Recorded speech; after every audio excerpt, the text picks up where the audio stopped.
soit le mécanisme suivant. Notre objectif est de déterminer sa fonction de transfert.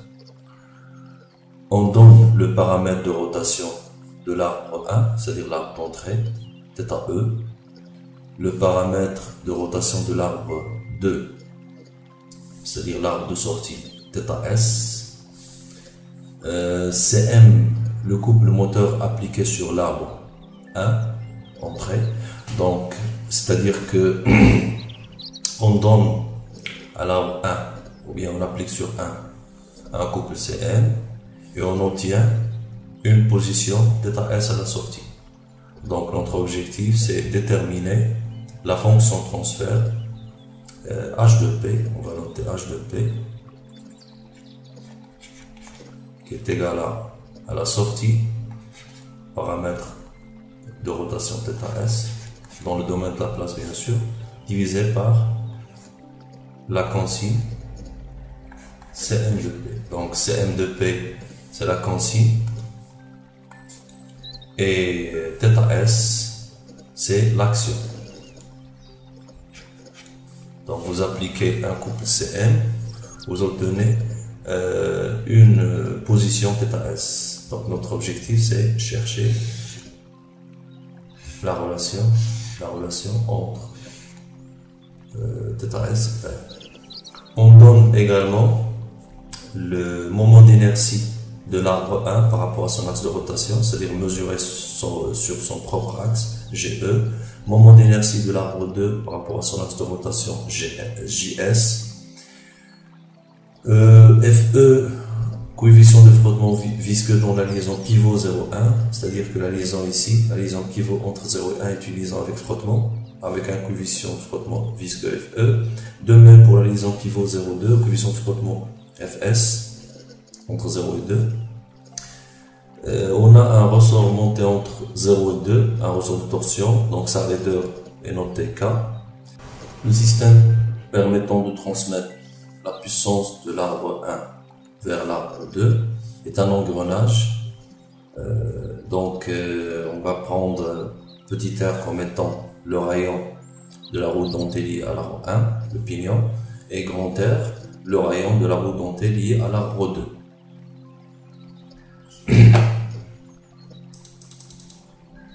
Et ensuite, on va supposer aussi que le bâti est 0 égalélien. Les arbres en rotation sont équilibrés dynamiquement autour de leur axe de rotation. Donc, première étape,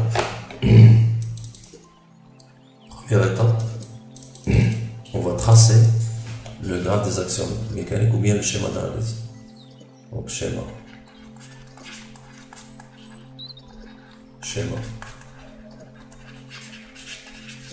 d'analyse ou bien graphe des actions mécaniques. On a 0.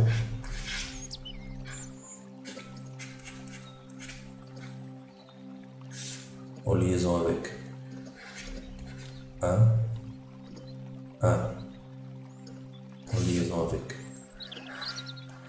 2 et 2 en liaison avec 0. Donc 0, 1, on a dit que c'est une liaison pivot avec frottement. Donc pivot en A par exemple, A est un point de l'axe de rotation, A suivant un axe. Alors, je vais par exemple l'appeler X. Et le 1, 2, c'est l'engrenage, transmission par engrenage. Engrenage parfait. On doit supposer que cette liaison, que l'engrenage est parfait, c'est-à-dire que la transmission se fait sans perte, roulement, sans glissement. Donc engrenage parfait. Et entre 0 et 2, c'est une liaison pivot, frottement visqueux de coefficient Fs, Bx. En plus, on a dit qu'on aura besoin d'un moteur, d'un actionneur rotatif, d'un moteur entre 0 et 1 pour exercer le couple Cm sur 1. Et on a aussi un ressort de torsion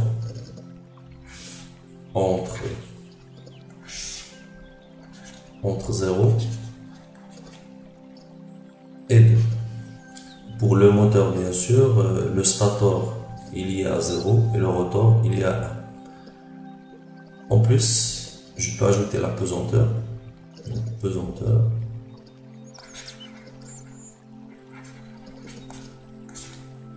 Pesanteur sur la pièce 2 et pesanteur sur la pièce 1. On a ici un graphe de liaison sous forme d'une boucle. Donc je préfère utiliser le théorème de l'énergie cinétique, ce sera plus simple. Donc j'isole toutes les pièces sauf le bâti. Donc on a deux pièces, j'isole 1 plus 2. Donc j'encercle 1 plus 2. Là j'obtiens les actions extérieures, les deux pesanteurs, l'action au niveau de la liaison pivot, donc les pesanteurs, l'action au niveau de la liaison, des deux liaisons pivot, l'action du moteur et l'action du ressort. Donc on isole S, c'est-à-dire 1 et 2, et on applique le théorème de l'énergie cinétique, c'est-à-dire la dérivée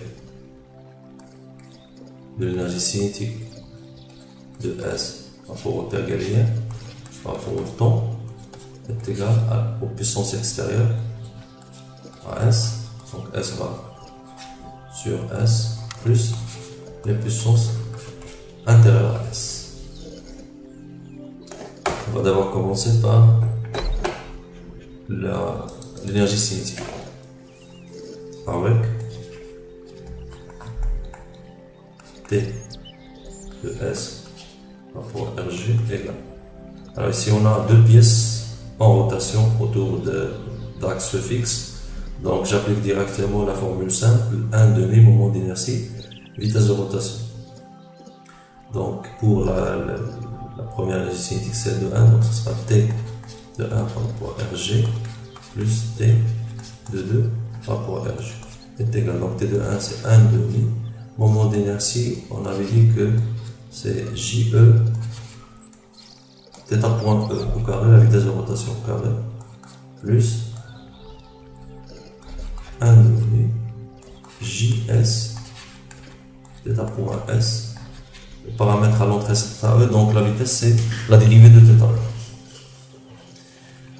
Alors puisqu'on a un engrenage, on peut écrire une relation entre la vitesse de rotation θ et θS, donc dans l'engrenage. 1, 2, le rapport de réduction lambda, rapport de réduction lambda est égal oméga sortie sur oméga entrée. Alors dans notre cas ça sera θ point S sur cette θ point E est égal moins le rayon de la roue menante sur le rayon de la roue menée. Donc ce sera lambda. Alors T de S par rapport à RG est égal 1/2 JE. Je peux écrire θ point E en fonction de θ point S. Donc là je peux ajouter que θ point E est égal θ point S sur lambda. Donc θ point E est égal à θ point S sur lambda. Donc 1/2 JE. Je remplace θ point par le point par θ point S sur lambda carré plus 1/2 JS θ point S carré est égal à 1/2 JE sur lambda carré plus JS le tout fois θ point S est égal à 1/2 G. équivalent θ.s. G équivalent moment d'inertie équivalent ramené sur l'axe de l'arbre 2. Puisqu'on a écrit l'énergie cinétique en fonction de θ.s, donc le moment d'inertie équivalent est ramené sur l'axe de la pièce 2. Mais ici, on peut se demander par exemple pourquoi on a écrit le résultat en fonction de θ.s et non pas de θ.1. Tout simplement parce que il faut pas oublier l'objectif de l'exercice, c'est écrire la fonction de transfert qui lie θs à cm. Donc je cherche à écrire une équation à partir de termes d'énergie cinétique, écrire une équation qui lie le paramètre θs, c'est-à-dire à la sortie, au paramètre à l'entrée cm. D'où l'écriture de l'énergie cinétique en fonction de θ.s. Donc les puissances P, je vais commencer par les puissances extérieures. P, S bar sur S, par rapport à RG égale. On a donc le premier, la puissance, donc P. Donc on a combien de points? 1, 2, 3, 4, 5, 6. Donc P de 0 sur 1 par rapport à 0 plus P 0 sur 2 par rapport à 0 pour les deux liaisons pivots plus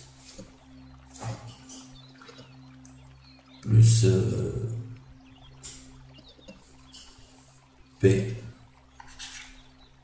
moteur sur 1 par rapport à 0 plus P ressort sur 2 par rapport à 0 plus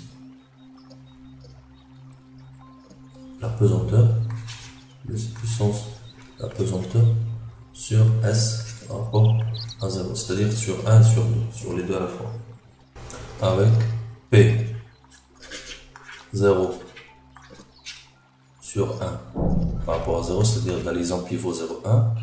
C'est une liaison pivot avec frottement, coefficient de frottement visqueux FE, donc est égal à moins FE, vitesse de rotation de 1 au carré, vitesse de rotation de 1, donc θ.e au carré. De même, la puissance P 0,2 par rapport à 0 est une puissance, coefficient de frottement visqueux Fs, donc ça sera moins Fs, vitesse de rotation au carré de 2, donc θ.s. Troisième puissance, P moteur sur 1 par rapport à 0, par rapport à G est égal. Donc on a un couple moteur CM, vitesse de rotation θ.1, θ.e à l'entrée. Donc ce sera directement, donc mouvement de rotation, donc c'est Cm fois oméga m, c'est-à-dire fois θ.e. Et la puissance suivante, P ressort sur 2 par rapport à 0. On a dit que le ressort est monté entre 0 et 2. Donc on peut calculer cette puissance en dérivant, en utilisant la dérivée de l'énergie potentielle du ressort sur 2 par rapport à 0 sur dt est égal à moins la dérivée sur dt de 1/2 la raideur du ressort, la raideur K du ressort, fois θs au carré. Je suppose bien sûr que θs initial, θ0s est égal à 0. Donc est égal à moins K θ.s θs. Et enfin, la puissance de la pesanteur sur les deux pièces, donc sur S par rapport à 0, par rapport à 0, par rapport à R0, c'est la même chose, ou bien RG, 3.0, est égal à 0, car les deux pièces 1 et 2, les deux arbres 1 et 2 tournent autour d'axes fixes. Leurs centres d'inertie sont fixes, donc les centres d'inertie G sont fixes. Donc si vous voulez calculer l'énergie potentielle, ce sera moins la dérivée d'énergie potentielle. L'énergie potentielle ici est constante, puisque G ne change pas de position verticalement. Donc G constant, ou bien G fixe sur l'axe. Et en plus, on a dit que les axes sont équilibrés dynamiquement, donc la puissance de la pesanteur est égale à 0. Alors maintenant, on peut écrire le résultat final. Donc P des puissances extérieures, alors P de S par sur S par rapport à RG, bien par rapport à 0, est égal à Cm d'un point E, la puissance du moteur, moins Fe θ point E carré, moins Fs θ point S au carré, les puissances au niveau des liaisons pivots, perte de puissance, et moins la puissance du ressort. Or, toujours la même remarque, on a dit qu'il faut écrire le résultat en fonction du paramètre θs. Donc, je peux écrire entre parenthèses, rappel, c'est que θ point E est égal à θ point S sur lambda. Donc, je peux écrire que là, on aura Cm, donc θ point, ce sera θ point S sur lambda, moins Fe, θ point S carré sur lambda carré, moins Fs, θ point S carré, moins K, θ point S, θs. Maintenant, les puissances intérieures, donc P intérieur. Alors sur le graphe des actions mécaniques, on a une seule puissance intérieure, celle de l'engrenage. Or, on a dit que c'est un engrenage parfait. Donc la liaison par engrenage est parfaite. Donc la puissance intérieure, P, 1, 2, engrenage, est égal à 0, engrenage parfait.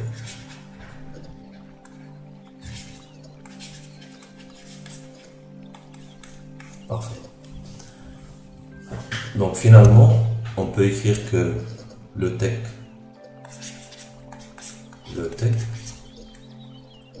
appliqué à S, le point, la dérivée de l'énergie cinétique de S par rapport au père galiléen sur dt est égal à la somme des puissances, c'est-à-dire Cm θ point S sur lambda moins Fe θ point S carré sur lambda carré moins Fs θ point S carré moins K θ point S θs.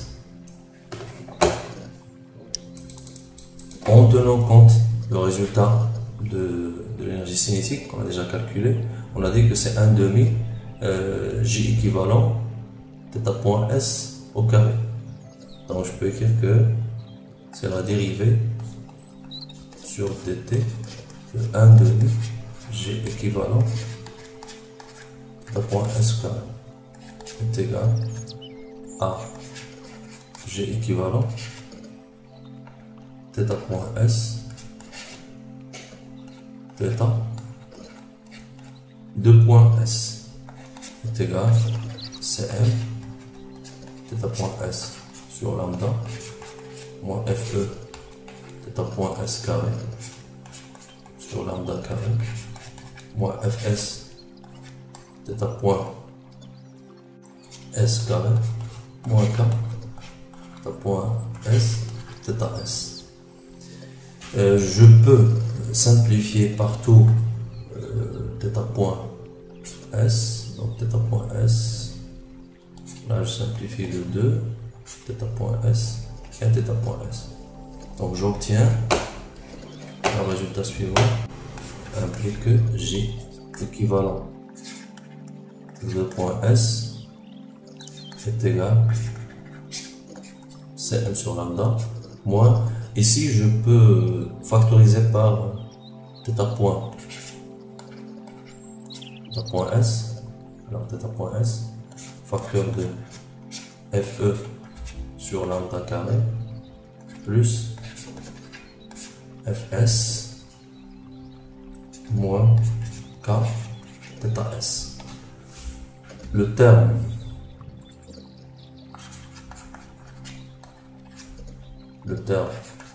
Fe sur lambda carré plus Fs peut être remplacé par le frottement visqueux équivalent.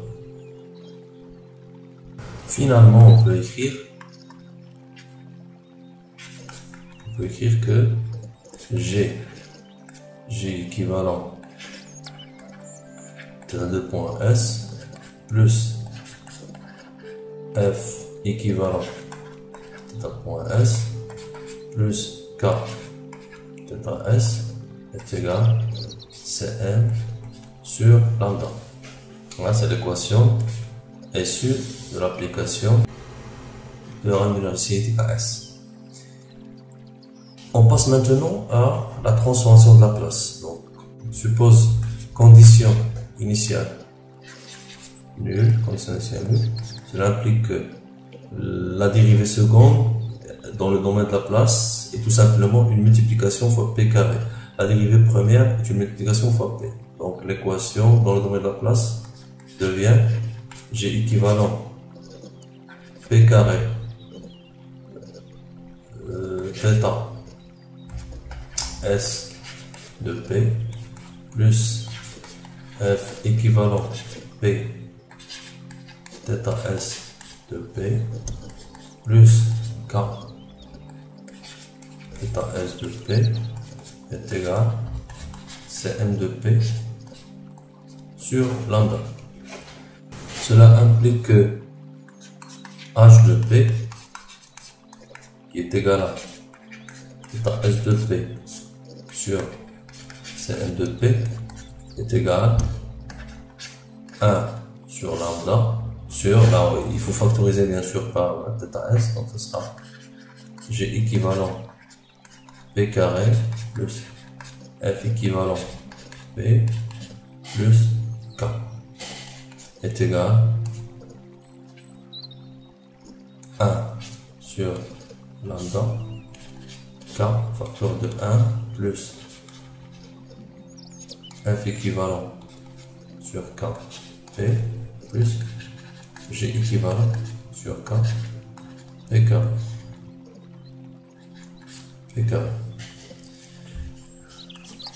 Cela implique que H de P est égal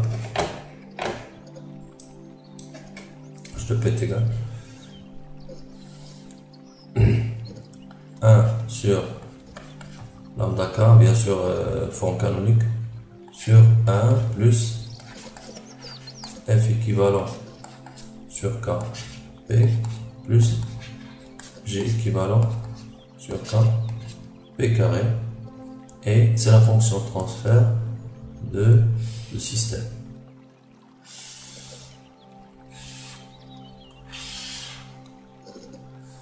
Bien sûr, ici on a le gain statique.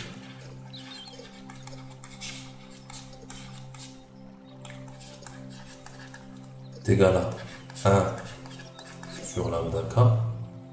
La fonction transfert est deuxième ordre de classe alpha est égal à 0, pas d'intégrateur.